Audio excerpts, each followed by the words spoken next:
Bonjour à tous et bienvenue dans ce nouvel épisode Estocade. Aujourd'hui, on va parler d'un truc qu'on voit souvent dans les films, mais surtout dans les jeux vidéo. En fait, à la base, je voulais en parler dans un épisode d'analyse de taille et disto, mais en fait, c'est tellement récurrent dans les médias de pop culture que je me suis dit autant faire un épisode dédié au sujet. Aujourd'hui, on va parler des personnages qui tiennent leurs épées comme ceci, ce que moi j'appelle une prise inversée.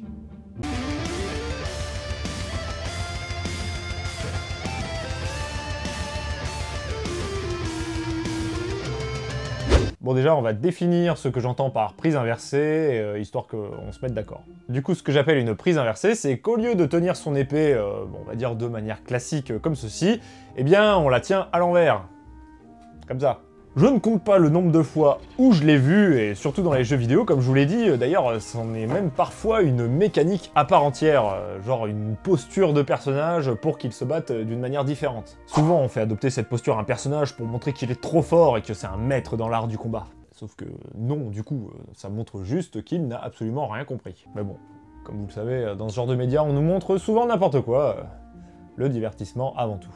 Alors attention, quand je parle de prise inversée, je n'inclus pas du tout les armes d'ast type lance ou hache d'arme.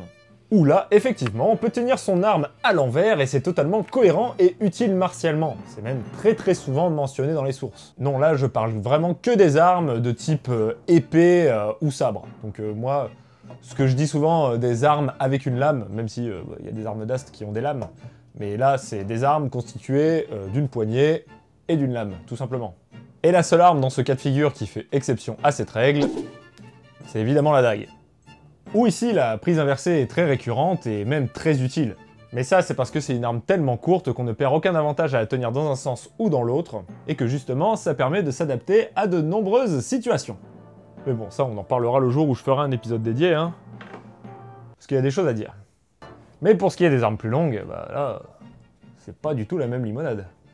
Et pour savoir si c'est complètement con d'adopter une prise inversée avec une arme comme celle-là, on va reprendre point par point les éléments essentiels d'un combat, et voir si ça marche ou si c'est juste une idée complètement stupide. Déjà, le premier point, c'est qu'avec une arme, on a de la longe, ce qui fait qu'on a un certain avantage à se battre avec une arme plutôt qu'à main nue. La lame est le prolongement du bras, et vous pouvez frapper sur 10 axes selon comment votre adversaire se tient, et en plus d'ajouter les très pratiques et mortels coups d'estoc. Autre élément ô combien important, en tenant dans le bon sens votre épée, vous pouvez frapper tout en vous protégeant en même temps, car votre corps se situe derrière votre arme. Votre lame est toujours orientée de telle manière que vous êtes très bien placé pour pouvoir vous protéger sur tous les angles de frappe de l'adversaire, en plus de garder une pointe menaçante vers lui. Et du coup, que se passe-t-il si on adopte une prise inversée ? Eh bien dans un premier temps, vos frappes seront carrément moins efficaces et vous perdez clairement en force. Du fait que, hormis sur 3 angles de frappe, vous faites un mouvement pas du tout naturel pour votre corps. Et en plus là, la prise en main est quand même vachement moins agréable et vous ne profitez pas du tout de votre poigne ni de la force de vos bras en fait. Et lorsque vous faites une frappe en tenant votre épée comme ça, vous ne profitez pas du tout de l'utilisation complète de votre corps. Parce que oui, quand on frappe, on n'utilise pas que les bras, on sollicite tout le corps, de la cheville jusqu'aux épaules, en passant par le dos et les abdos. Et du coup là, vous pouvez solliciter correctement votre corps que sur 3 angles de frappe au lieu de 10. C'est quand même, une petite différence quoi. Vous perdez également en allonge de frappe, et c'est quand même vachement pratique de pouvoir frapper son adversaire tout en étant en distance de sécurité. Mais là du coup, avec une épée en prise inversée, c'est plus compliqué. Vous ne pouvez pas du tout faire des stocks qui soient efficaces. La seule manière de faire un estoc plus ou moins précis est de frapper comme ceci. Alors là, bonne chance si jamais votre adversaire frappe votre lame pour la dégager. Vous ne pouvez adopter aucune posture qui soit à la fois efficace pour se protéger, menaçante pour l'adversaire et qui permettent de frapper rapidement. Parce que ça, c'est 3 points qui sont quand même très importants quand on adopte une posture face à son adversaire. Si vous tenez votre lame en avant, du coup pour menacer votre adversaire, vous aurez systématiquement besoin de vous découvrir pour frapper.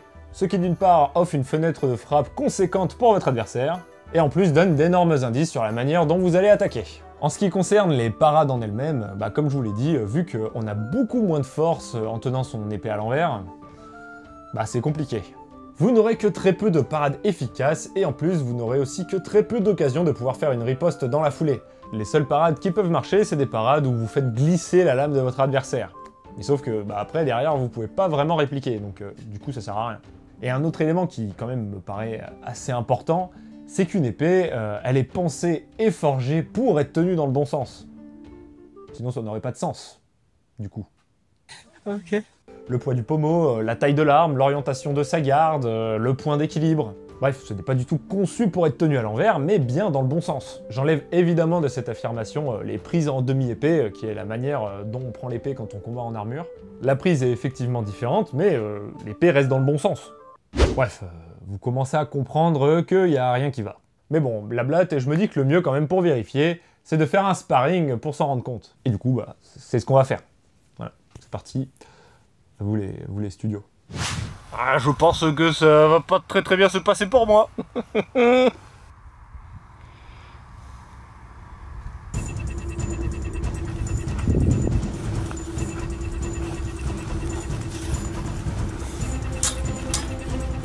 Ah, ça va. Oh.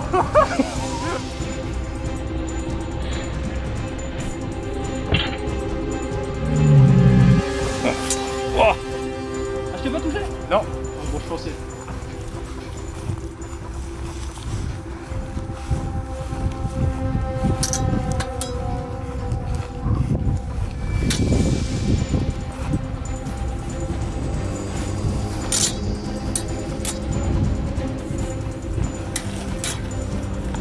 Ah.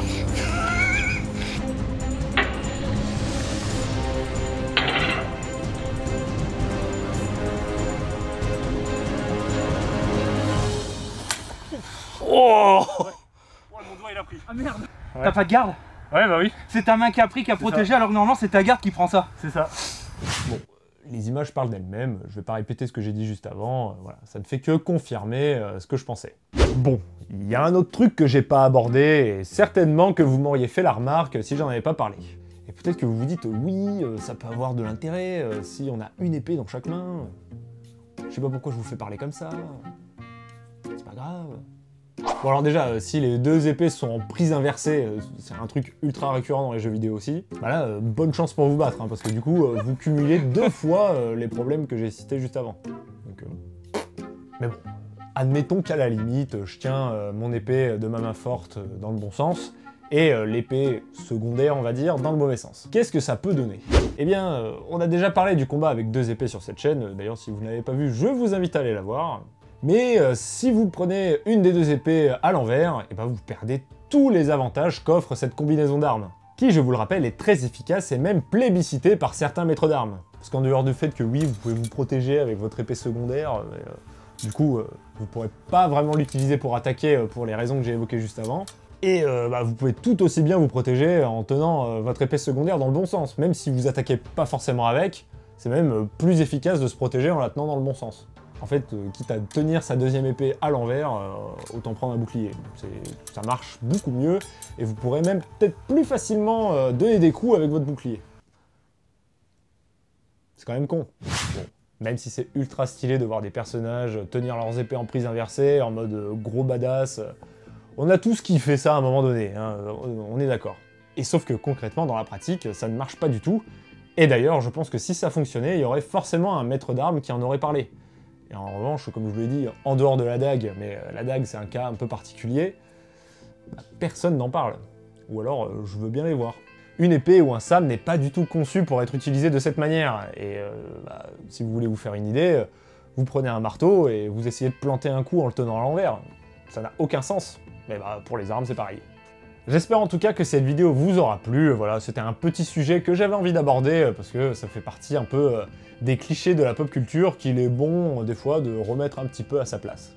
Bien sûr, je n'hurle pas à chaque fois que je vois un personnage avec cette posture dans un film ou dans un jeu, je sais très bien que voilà, il faut mettre un peu d'eau dans son vin, surtout pour les jeux vidéo, c'est vraiment un cas particulier. À la limite dans un film, ça me fait peut-être un petit peu plus chier.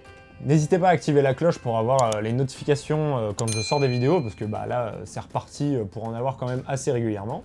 Et si la vidéo vous a plu, n'hésitez pas à la liker, à commenter et à la partager sur les réseaux sociaux, c'est le meilleur soutien que vous pouvez apporter à la chaîne. Vous trouverez tous les liens de mes réseaux sociaux en description, ainsi que le Discord, la boutique Tuneto, le compte Utip si vous avez envie de me soutenir financièrement. Et quant à moi, je vous dis à la prochaine pour un nouvel épisode Estocade. Oh, joli. Ouais, facile.